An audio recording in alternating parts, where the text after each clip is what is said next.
हाय। आज हम operations of sets पढ़ेंगे। सबसे पहले इन शब्दों का अर्थ समझते हैं। What is set? सेट किसे कहते हैं? देखिए, a set is a well defined collection of objects. यानी ऑब्जेक्ट्स का एक कलेक्शन होता है सेट। कुछ ऑब्जेक्ट्स हैं, उनके कलेक्शन होते हैं सेट। लेकिन एक शर्त है कि वो वेल डिफाइंड होने। वेल डिफाइंड का क्या मतलब है? वेल डिफाइंड का मतलब है कि जिसे हम डिफाइन कर सकें, जिसे हम इस तरह से डिफाइन कर सके कि हमें वो जो ऑब्जेक्ट मिले वो यूनिक हो। ऐसा ना हो कि वो ऑब्जेक्टिव किसी के लिए कुछ और, किसी के लिए कुछ और हो। एग्जाम्पल के तौर पे, जैसे अगर हम आपके क्लास के स्टूडेंट की नापें हाइट को नापें और उसका एक कलेक्शन बना लें, और उस कलेक्शन को हम कॉमा लगा के कर्ली ब्रैकेट के अंदर लिख दें, तो ये सेट है। क्यों? क्योंकि ये हाइट कोई भी नापेगा, आंसर यही आने वाला है। लेकिन अगर हम आपके क्लास के स्टूडेंट के अच्छे बच्चों का, जो गुड स्टूडेंट हैं, उनकी एक लिस्ट बनाएं और उनको कर्ली ब्रैकेट के अंदर कॉमा लगा के लिख दें, तो ये सेट नहीं है। क्यों? क्योंकि हमारे लिए जो गुड स्टूडेंट होंगे, हो सकता है दूसरे के लिए वो वही बच्चे गुड स्टूडेंट ना हो, दूसरे के लिए कोई दूसरा बच्चा गुड स्टूडेंट हो। तो यहाँ ये गुड स्टूडेंट वेल डिफाइंड नहीं है, जबकि हाइट वेल डिफाइंड है। तो वेल डिफाइंड का मतलब है कि जो जितने लोग भी अगर उस डेफिनेशन के अनुसार आंसर लाना चाहें तो सबके आंसर सेम आने चाहिए। जबकि कुछ ऐसी चीजें होती हैं जो कि अलग अलग लोगों के लिए आंसर अलग अलग होता है। जैसे अगर हम कहें कि आपको कौन सी मिठाई पसंद है, अब पसंद नापसंद ये वेल डिफाइंड नहीं है। ये अलग अलग लोगों के लिए अलग अलग हो सकता है, तो इसलिए ये सेट नहीं होगा। तो इस तरह से हम कह सकते हैं कि सेट जो वेल डिफाइंड होता है और कलेक्शन ऑफ ऑब्जेक्ट्स है, उसको हम सेट कहते हैं। सबसे पहले हम लोग सेट जान गए। अब दूसरी चीज हमको समझना है कि ऑपरेशंस क्या होते हैं। What is operations? तो जिस तरह से डॉक्टर ऑपरेशन करता है, वह कुछ चीरता है, फाड़ता है, काटता है, सीलता है, सेम वैसे ही जो मैथमेटिशियन होते हैं वो भी ऑपरेशंस करते हैं। वो कुछ जोड़ते हैं, घटाते हैं, गुणा करते हैं, भाग देते हैं, यानी एडिशन, सब्ट्रैक्शन, मल्टीप्लिकेशन, डिवीजन, और कॉल्ड ऑपरेशंस। लेकिन हम सेट के ऑपरेशंस यहाँ सीखेंगे। तो सेट के ऑपरेशंस में जैसे यूनियन, इंटरसेक्शन, सब्ट्रैक्शन, मल्टीप्लिकेशन, ये सब यहाँ भी आएगा। तो हम लोग यहाँ सेट के ऑपरेशन सीखेंगे। यानी जैसे मैथ्स में हम एडिशन, सब्ट्रैक्शन, मल्टीप्लिकेशन और डिवीजन सीखे हैं, सेम वैसे ही यहाँ सेट के लिए हम अलग अलग ऑपरेशंस सीखेंगे। अब presentation of a set, set को प्रेजेंट कैसे किया जाता है? देखिए, सेट को प्रेजेंट करने के तीन मेथड हैं। पहला मेथड जो है वो है डिस्क्रिप्शन मेथड। डिस्क्रिप्शन मेथड का मतलब है कि आप कर्ली ब्रैकेट के अंदर वेल डिफाइंड डिस्क्रिप्शंस को लिख दें और वो डिस्क्रिप्शन मेथड के अंतर्गत आएगा। जैसे सपोज करिए कि हम एक सेट बना रहे हैं जो कि नेचुरल नंबर्स का है, और वे नेचुरल नंबर 10 से कम है। 10 से कम वाले नेचुरल नंबर का एक सेट बना रहे हैं। तो अगर इसको डिस्क्रिप्शन मेथड से लिखना होगा तो ए इक्वल टू, हम जो डिस्क्रिप्शन है उसी को लिख देंगे, नेचुरल नंबर लेस देन 10। हमने डिस्क्रिप्शन को ही यहाँ लिख दिया, तो ये डिस्क्रिप्शन मेथड हो गया। ये पहला मेथड था। दूसरा है रोस्टर मेथड, और यहाँ स्पेलिंग गलत लिखा हुआ, ORR, टेबुलर मेथड। टेबुलर का मतलब होता है टेबल बना के लिखना। तो टेबल बना के कैसे लिखते हैं? जैसे इसी को टेबल फॉर्म में ऐसे लिख सकते हैं, ये रोस्टर मेथड हो गया। नेचुरल नंबर लेस देन 10, 10 से छोटे सारे नेचुरल नंबर लिखने हैं, तो 1 2 3 4 5 6 7 8 9, ये और ये दोनों सेम लिखा हुआ है। अंतर इतना है कि पहला वाला डिस्क्रिप्शन मेथड से लिखा हुआ है और दूसरा वाला रोस्टर मेथड से लिखा हुआ है या टेबुलर फॉर्म में लिखा हुआ है। तीसरा होता है रूल मेथड, या यहाँ भी देखिए स्पेलिंग गलत लिखा हुआ है, और set builder form. Builder form में लिखना, इसे कैसे लिखते हैं? सबसे ज़्यादा ऑपरेशन सेट्स में जो हम यूज़ करेंगे वो रोस्टर मेथड या इसी रूल मेथड का यूज़ करते हैं। इसमें हम करते क्या हैं कि कोई एक वेरिएबल के फॉर्म में लिखते हैं, वेरिएबल यानी एक्स वाई जेड के फॉर्म में लिखते हैं, और इस तरह से लिखते हैं कि जो उसमें कॉमन प्रॉपर्टी है, जिस प्रॉपर्टी को दिया गया है या जिस रूल पे वो बेस है, जिसको वो सेटिस्फाई कर रहा है, उसको हम कर्ली ब्रैकेट के अंदर डिफाइन करके लिख देते हैं। जैसे मान लीजिए इसी क्वेश्चन को कि ए एक सेट है जो कि 10 से कम नेचुरल नंबर वाले नेचुरल नंबर का सेट्स है।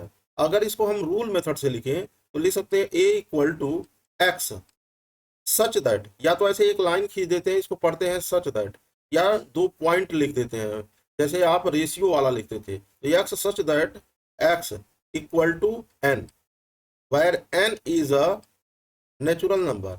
ये देखिए ये जो साइन है ये बिलोंग्स का है, यानी स्मॉल एन नेचुरल नंबर के सेट में है। और एक शर्त और भी है कि एन की वैल्यू लेस देन 10 है, एन की वैल्यू लेस देन 10 है। अब जब आपने सारे प्रॉपर्टी को डिफाइन करके कर्ली ब्रैकेट के अंदर लिख दिया और वेरिएबल फॉर्म में लिख दिया, तो ये रूल मेथड या बुल्डर मेथड है। अब हम इसी मेथड का प्रयोग करके एक्सरसाइज 1.1 को सॉल्व करेंगे। Question number 1, which of the following collection form a set. हमको बताना है इसमें कौन सेट है। तो ए, ध्यान से देखिए, the colours of the rainbow. अब सोचिए आप कि क्या कलर्स ऑफ रेनबो अलग अलग लोगों के लिए अलग अलग होगा? नहीं, सबके लिए एक ही होता है। इसका मतलब ये सेट है। तो the colours of the rainbow, ये सेट है आपका। Second question, the planets of solar system, ये भी सबके लिए एक ही है, ये भी आपका सेट है। All intelligent boys of your class, not a set, ये सेट नहीं है। क्यों? क्योंकि इंटेलिजेंट बॉयज अलग अलग लोगों के लिए अलग अलग हो सकते हैं। कोई मैथ में इंटेलिजेंट है, कोई किसी की दृष्टिकोण में इंटेलिजेंट है, तो ये अलग अलग हो सकते हैं। यह सबके लिए एक आंसर नहीं आने वाला है, इसलिए ये सेट नहीं है। Question number D, all difficult question in your book, ये भी सेट नहीं है। क्यों? क्योंकि अलग अलग क्वेश्चन अलग अलग लोगों के लिए डिफिकल्ट हो सकते हैं। कोई क्वेश्चन किसी के लिए इजी हो सकता है, वही क्वेश्चन दूसरे बच्चे के लिए डिफिकल्ट हो सकता है। ऑल रिच पीपुल, ये भी क्राइटेरिया सही नहीं है, तो ये भी सेट नहीं है क्योंकि वेल डिफाइंड नहीं है। वेल डिफाइंड न होने की वजह से ये सेट नहीं है, क्योंकि रिच हम किसको माने, यह डेफिनेशन पूरी तरह सही नहीं है। All natural number lying between 3 and 4, ये वेल डिफाइंड है, इसलिए ये सेट है। ये अलग बात है कि 3 और 4 के बीच कोई भी नेचुरल नंबर लाई नहीं करता, लेकिन अगर नहीं लाई करता है तो इसको नल सेट कहेंगे। 5 इज अ नल सेट, लेकिन सेट है क्योंकि ये डिफाइन है। सबके लिए एक ही आंसर आएगा। Question number 2, write the set of letters of the following word in roster form. ध्यान दीजिएगा, रोस्टर फॉर्म जो होता है उसमें ऑब्जेक्ट को कॉमा लगा के डायरेक्ट लिख देते हैं कर्ली ब्रैकेट के अंदर। ए इलाहाबाद, इसका सेट में लिखना है, तो इसका सेट फॉर्म हो गया कि मान लो ये सेट है ए इक्वल टू हो जाएगा कर्ली ब्रैकेट में। अब देखो यहाँ लेटर कैपिटल ए है, ए ना लिख के इस सेट का नाम कुछ और रख दें, इस सेट का नाम रख देते हैं कैपिटल एक्स। ए फिर कॉमा, यल देखिए 2 बार है, आप 2 बार नहीं लिखेंगे, एक ही बार लिखेंगे। एल फिर ए है, ए लिखा जा चुका है, नहीं लिखेंगे। फिर एच, ए लिख चुके हैं, बी, ए लिख चुके हैं, डी। जो लिख चुके हैं उसे एक ही बार लिखेंगे, कर्ली ब्रैकेट के अंदर लिख दिया, ये हो गया रोस्टर फॉर्म। बी का इंडिया, इसको लिखेंगे आई एन डी ए, आई लिख चुके हैं। सी लंदन, ये हो जाएगा L O N T N लिख चुके हैं। डी कोलकाता, के ओ एल के लिख चुके हैं, ए टी ए लिख चुके हैं।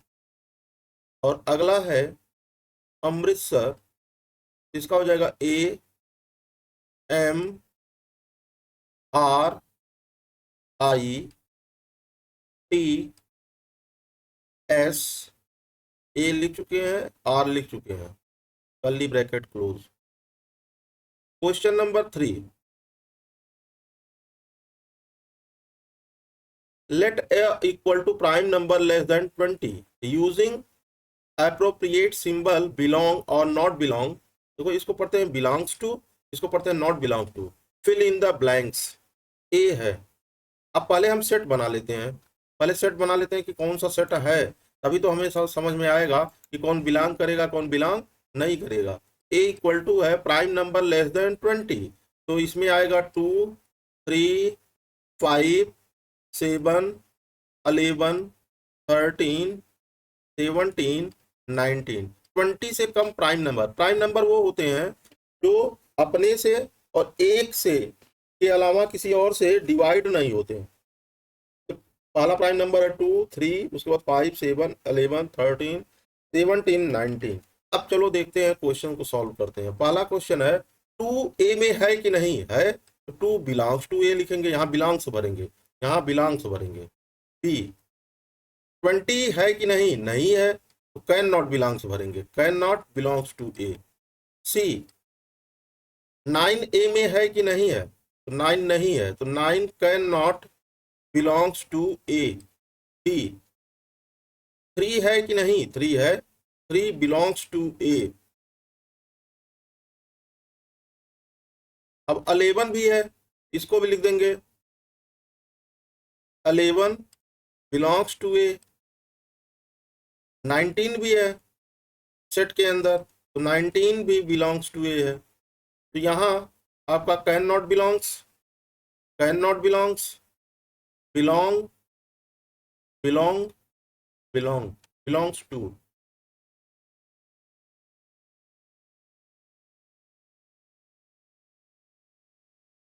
Question number 4, write the following sets using description method. डिस्क्रिप्शन मेथड से लिखना है। तो पहला है ए ई आई ओ यू। पहले ये पता करिए कि ये है क्या, तो ये वॉवेल्स हैं इंग्लिश अल्फ़ाबेट के, तो इसका यही डिस्क्रिप्शन मेथड में लिख दीजिए कि vowels of English alphabet.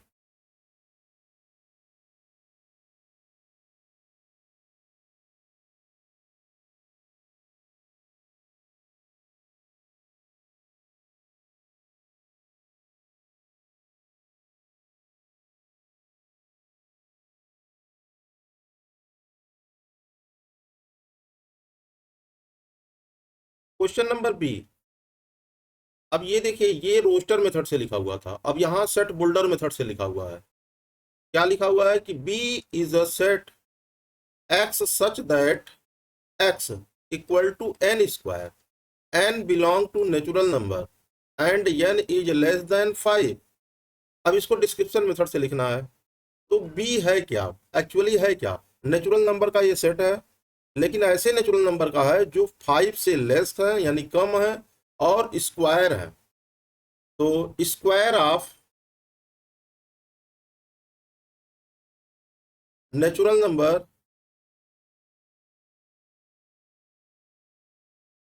Less than 5, यानी 5 से कम नेचुरल नंबर के स्क्वायर्स हैं। क्वेश्चन नंबर सी, सी जो है वो है आपका 5 10, 15, 20, 25।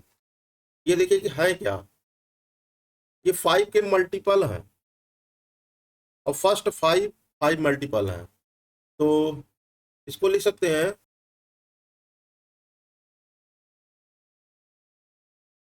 First 5 multiple of 5। Question number D, question number D है अप्रैल, जून, सितंबर, नवंबर। D equal to April, June, September, November.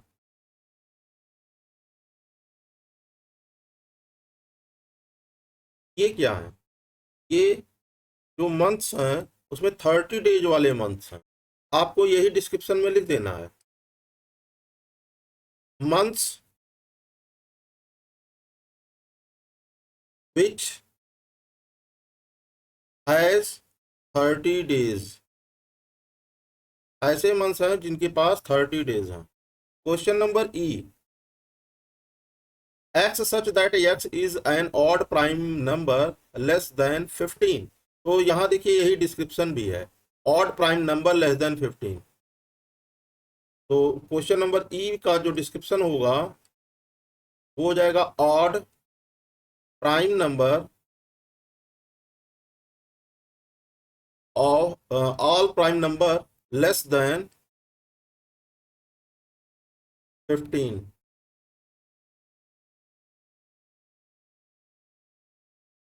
Question number F, x such that x belong to whole number and x less than 5। एक तो whole number में है और 5 से less है, तो इसका डिस्क्रिप्शन हो जाएगा f equal to whole number less than 5, यानी 5 से छोटे whole numbers. Question number 5, write the following sets in roster form. इसको रोस्टर फॉर्म में लिखना है। ए, पहले देख लेते हैं दिया क्या है। ए इक्वल टू है x such that x equal to 3n where n belong to whole number and n is less than 4। तो पहले इसको फाइंड आउट करेंगे। x मतलब a के अंदर x है, कौन सा x है, जो 3n है, यानी n का 3 गुना है, और n कौन है, 4 से लेस होल नंबर। पहले हम यही पता कर लेते हैं कि 4 से लेस होल नंबर हैं कौन कौन। तो होल नंबर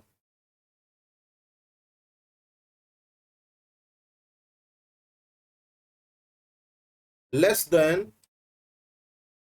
4 इक्वल टू कौन कौन है, 0, 1, 2, 3। अब इसी का 3n करना है, तो a क्या हो जाएगा, 0 का 3n, 0 multiply 3 comma 1 multiply 3 comma 2 multiply 3 and 3 multiply 3। तो a में हो जाएगा आपका 0, 3, 6, 9। ये आंसर होगा। मतलब ऐसे होल नंबर होने चाहिए जो 4 से लेस है और उसका 3 टाइम्स है, 3 का मल्टीप्लाई करके लिख दी। Question number B, question number B है x such that x equal to n divide by 2n plus 1 where n belong to capital N and n is greater than 5। यानी 5 से बड़े नेचुरल नंबर के लिए ये देखना है। तो 5 से बड़े नेचुरल नंबर 6 होंगे, तो n बराबर 6 के लिए पहले कैलकुलेट करिए। फॉर n बराबर 6 x इक्वल टू क्या हो जाएगा, ये है, ये n की जगह 6 रखिए और 2 मल्टीप्लाई 6 प्लस 1, यानी इसका यूज करिए। x equal to n divide by 2n plus 1, n की जगह 6 रख के इसको सॉल्व करिए। x इक्वल टू हो जाएगा 6 और 6 2 जा 12 1 13, तो पहला आपको मिल गया। दूसरा n बराबर 6 के लिए 7 के लिए सॉल्व करिए। n इक्वल टू 7, तो x इक्वल टू क्या हो जाएगा 7 divide by 2 multiply 7 plus 1, this is equal to 7 divide by 15। n बराबर 8 के लिए x की वैल्यू फाइंड करिए। 8 divide by 2 multiply 8 plus 1 equal to 8 divide by 17। 3 हम निकाल लिए, इससे ज्यादा नहीं निकालेंगे क्योंकि n की वैल्यू 5 से ग्रेटर है, ये इनफाइनाइट तक जाएगा, तो हम डॉट डॉट लगा के पूरा कर लेंगे सेट को। हेंस b इक्वल टू कौन कौन आएगा 6 divide by 13, 7 divide by 15, 8 divide by 17 dot dot dot.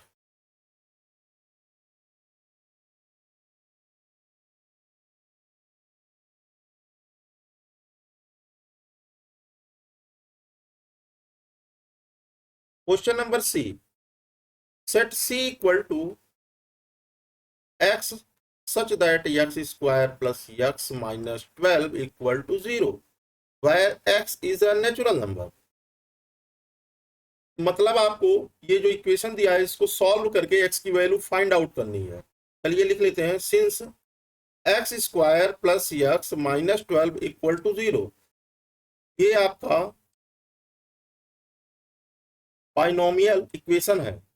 Binomial equation को सॉल्व करने के लिए, इसको सॉल्व करने के लिए क्या करेंगे, ये -12 का यहाँ जो 1 है इसमें मल्टीप्लाई करते हैं, तो यहाँ 1 और देखिए एक्स स्क्वायर के पहले जो लिखा है वो उसका कोफिशिएंट है, तो एक्स स्क्वायर के पहले का कोफिशिएंट है 1 और ये लास्ट वाला है -12, इन दोनों का मल्टीप्लाई करते हैं और ये मल्टीप्लाई हो गया -12। अगर मल्टीप्लाई करने पे माइनस आता है तो आपको सब्ट्रैक्ट करके बीच वाले कोफिशिएंट के बराबर ले आना है, अगर प्लस आता है तो ऐड करके ले आना होता है। ये मेथड आप फैक्टर में सीखेंगे, जब आप फैक्टर करना सीखेंगे अलजेब्रिक एक्सप्रेशंस का, तो वहां आपको ये मेथड मिलेगा।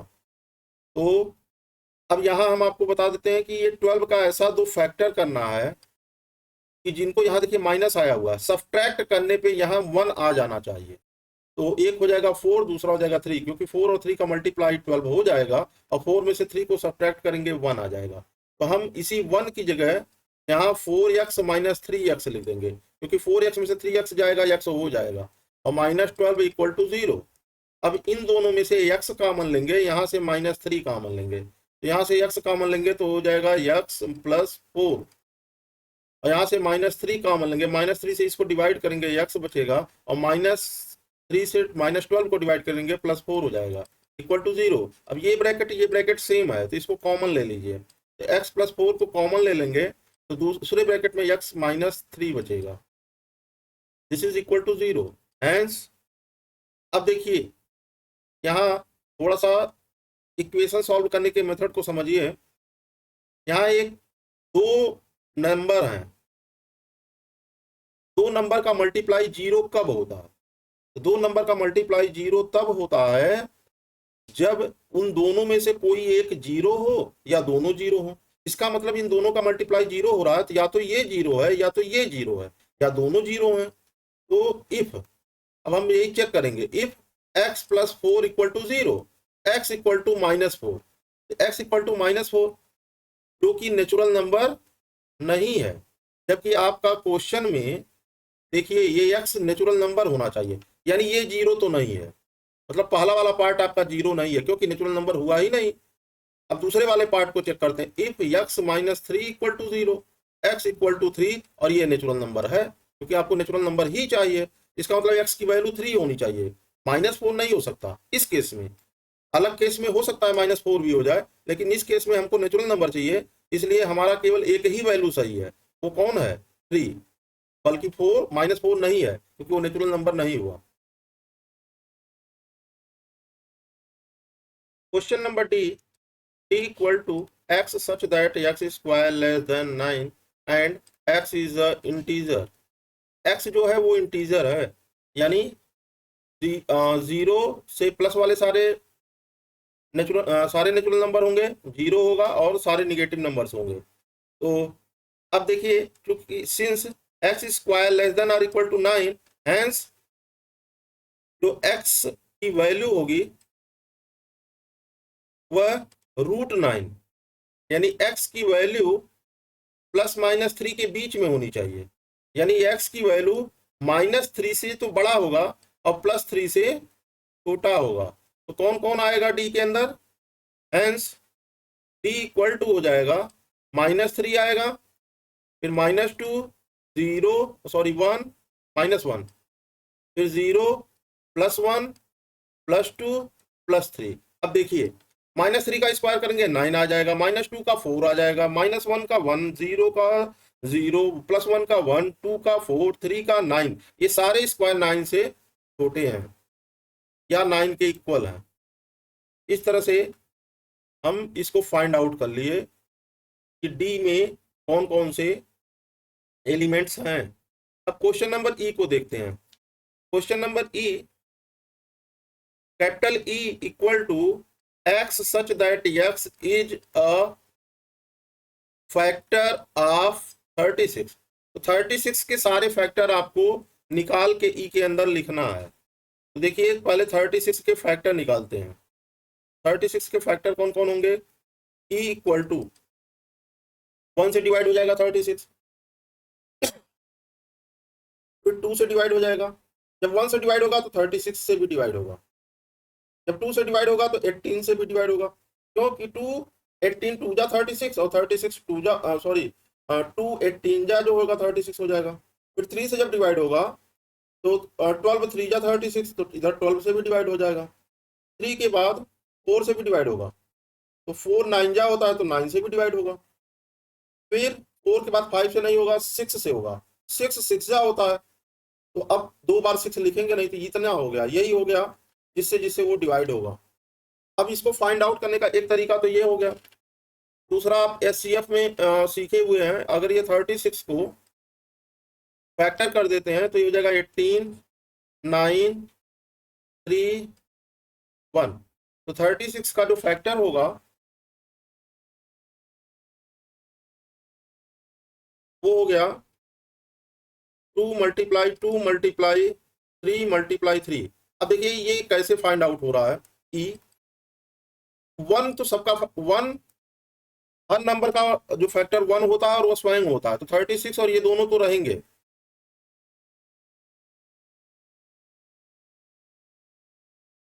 ये दोनों रहेंगे, 1 और 36 तो रहेंगे। अब देखिए 2 है इसमें तो 2 रहेगा, 3 भी है तो 3 भी रहेगा। अब अगला, जब 2 और 3 हो चुके हैं, अब ये दो का मल्टीप्लाई करेंगे, 2 2 जा 4 रहेगा, फिर ये 2 और 3 का मल्टीप्लाई करके दो मल्टीप्लाई करिए 6 रहेगा। बाकी और कोई कॉम्बिनेशन बन नहीं रहा है, क्योंकि 2 3 जा 6, 2 3 जा 6, और अब अगला जो बनेगा वो 3 3 जा 9 बनेगा। अब 3 3 का बनाइए, तो ये 2 2 3 का जब मल्टीप्लाई करेंगे 2 2 जा 4, 3 जा 12 रहेगा, और इधर 2 3 जा 6 और 3 जा 18 रहेगा। बस इस तरह से आप कॉम्बिनेशन बना के भी कर सकते हैं, और दूसरा आप 1 से लेकर 36 में देख लीजिए कौन कौन डिवाइड होता है, उससे भी आप आंसर निकाल सकते हैं। Question number F, question number F है x such that x equal to n plus 1। चलिए यहीं पे लिख ले रहे हैं, f equal to x such that x equal to n plus 1 2n plus 7।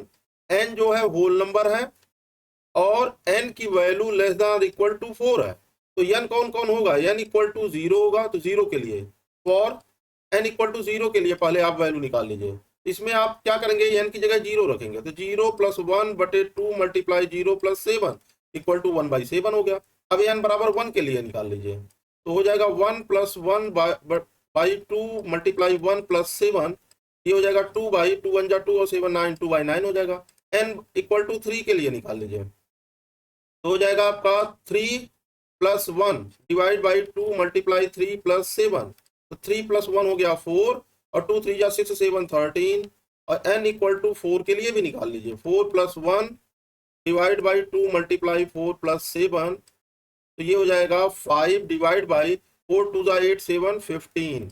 अब आपको सारे वैल्यू मिल चुके हैं, तो आपका कैपिटल एफ इक्वल टू हो जाएगा, कौन कौन नंबर आए हैं, 1/7 आया है, 2/9 आया है, 4/13 है और 5/15 है, और इसे कर्ली ब्रैकेट में बंद कर दीजिए। इस तरह से ये आपका आंसर हो गया। Number 6, right the following sets in set builder या रूल मेथड। देखिए सेट बिल्डर या रूल मेथड में हम वही सच दैट वाला तरीके से लिखते हैं। तो पहला है, यानी वेरिएबल फॉर्म में लिखते हैं, a equal to 1 2 3 dot dot dot. अब पता करिए ये है क्या, ये नेचुरल नंबर्स का सेट है। तो हमारा a इक्वल टू हो जाएगा x such that x equal to n where n is a natural number. सारे नेचुरल नंबर का सेट है ये। ऐसे ही क्वेश्चन नंबर बी, पहले लिख लीजिए बी में है कौन कौन। बी में है 1 3 5 7 9। ये जो है ये ऑड नंबर है, 10 से कम वाले, 10 से कम वाले ऑड नेचुरल नंबर हैं। चलिए लिख लेते हैं। तो b इक्वल टू हो जाएगा x such that x equal to, अब ऑड नंबर बनता कैसे है पहले इसको समझ लीजिए। ऑड नंबर बनता है अगर नेचुरल नंबर में हम 2 का मल्टीप्लाई करें, इवन नंबर बनेगा, इसमें से एक सब्ट्रैक्ट कर दें तो ऑड बनेगा। कैसे, जैसे n की जगह 0 रखते हैं तो ये n 0 होता ही नहीं, 1 रखते हैं, तो n की जगह 1 रखेंगे तो 2 1 जा 2 में से 1 गया 1 आ जाएगा। अगर 2 रखेंगे तो 4 में से 1 गया 3 आ जाएगा। अगर 3 रखेंगे तो 3 2 जा 6 में से 1 गया 5 आ जाएगा। तो इसका मतलब इक्वल टू लिख सकते हैं 2n minus 1, 2n minus 1 where n is a natural number, जहां n नेचुरल नंबर रहेगा। लेकिन अभी एक शर्त और है, हमको 9 तक ही जाना है। तो 9 तक जाने के लिए n की वैल्यू कहां तक चाहिए, एंड अब देखिए अगला 5 के बाद जब यहाँ 3 रखे 5 आया, 4 रखेंगे, अच्छा 5 रखेंगे तब 9 आ जाएगा। यानी n की वैल्यू जो होनी चाहिए वो less than or equal to 5 होनी चाहिए। जब 5 रखेंगे तो 5 2 जा 10 में से 1 जाएगा 9 आ जाएगा। क्वेश्चन नंबर सी में देखिए c इक्वल टू दिया है dot dot dot -4 -2 0 2 4 6 dot dot dot. अब देखिए ये है क्या, ये 2 के मल्टीपल हैं, सॉरी इंटीजर के इंटीजर का 2 टाइम्स है। तो आप c इक्वल टू क्या लिखेंगे, x such that x equal to 2n, जहां n क्या होना चाहिए, वेयर n इंटीजर होना चाहिए। n लिख लीजिए, n is integer, n integer रहेगा। अब n आपका 0 रहेगा तो 0 आ जाएगा, 2 का मल्टीप्लाई करेंगे 1 रहेगा तो 2 1 जा 2, 2 रहेगा 2 2 जा 4, 3 रहेगा 2 3 जा 6, ऐसे ही -1 रहेगा तो -2, -2 रहेगा तो -4। n इंटीजर आप वैल्यू रख के इसको निकाल सकते हैं। अगला क्वेश्चन है डी, 1 3 5 15। ये 15 के फैक्टर हैं, आप इसी को लिख दीजिए। Question number D equal to 1 3 5 15। तो आपका d इक्वल टू हो जाएगा x such that x equal two factor of 15। Question number ई, 1 8 27 64 125 216 343। ये देखिए 1 जो है 1 का क्यूब है, 8 जो है 2 का क्यूब है, ये 3 का क्यूब है, ये 4 का है 64, 125 5 का है और 343 7 का क्यूब है। तो आपको 7 तक के क्यूब से लिखे हुए हैं। चलिए देखते हैं। ई इक्वल टू 1 है, 8 है, 2 3 का 27 64 125 216 343, ये क्यूब्स हैं। आप ई इक्वल टू लिख सकते हैं x such that x equal to n cube, where n आपका नेचुरल नंबर है एंड n जो है 7 तक है। n इज लेस देन 8 भी लिख सकते हैं या less than or equal to 7 लिख सकते हैं, या तो less than or equal to 7 लिख दीजिए या लेस देन 8 लिख दीजिए, दोनों सही है। क्वेश्चन नंबर एफ,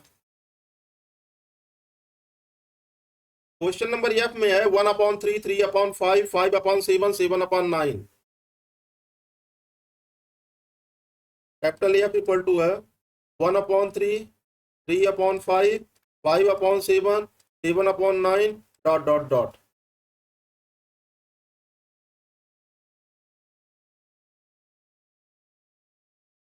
अभी इसमें देखिए कॉमन प्रॉपर्टी को ढूंढिए, तो ये हो जाएगा x such that x equal to, देखिए ऊपर 1 आ रहा है यानी एन लिख देते हैं, और 3 लाने के लिए 2n+1 कर देते हैं। अगर एन की जगह 1 रखेंगे तो 1 आ जाएगा, और यहाँ जब 1 रखेंगे तो 1 2 1 जा 2 और 1 मिलके 3 आ जाएगा।